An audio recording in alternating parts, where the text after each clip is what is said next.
อยู่บ่ฮักเฮาคือเก่าอยู่บ่ได้พอหน้าการตั้งโดนคนเคยมีใจหรือเจ้าเปลี่ยนไปอีกคนส่วนอายยังหักหน้ามนดนนานก็ยังคือ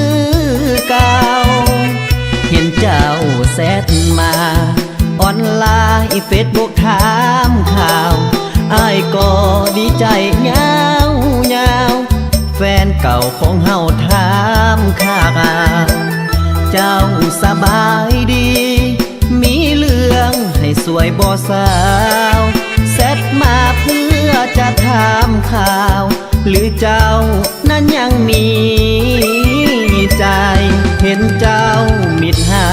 ยโดนหลายบ่ได้ติดต่อมิดโดนกระดักกระดออ้ายรอหัวใจอ่อนไหวแต่ก่อนเคยล้มปรึกษาเรื่องปัญหาใจอยู่น้องก็มิดหายมีเรื่องอันใดน้อนายังหักอายอยู่บ่หรือพอเพียงแต่ถามไทยอยากให้หู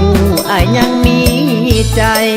เป็นจังใดอายยังเคียงข้างให้กำลังใจอายคนนี้บ่เคยปล่อยวางใจอายยังมีแต่นางแอวบางยังหักอายอยู่บ่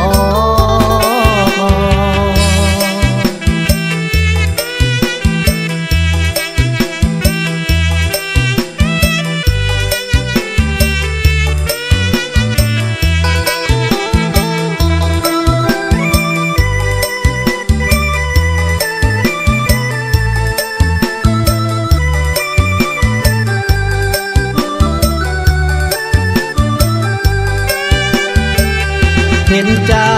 มิดหายโดนหลายบ่ได้ติดต่อมิดโดนกระดักกระดออ้ายรอหัวใจอ่อนไหวแต่ก่อนเคยล้ม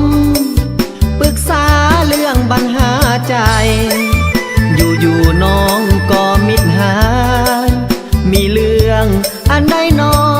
นายังหักอายอยู่บ่หรือพอเพียงแต่ถามไทยอยากให้หูอายยังมีใจเป็นจังใดอายยังเคียงข้างให้กำลังใจอายคนนี้บ่เคยปล่อยวางใจอายยังมีแต่นางแอวบางยังหักอายอยู่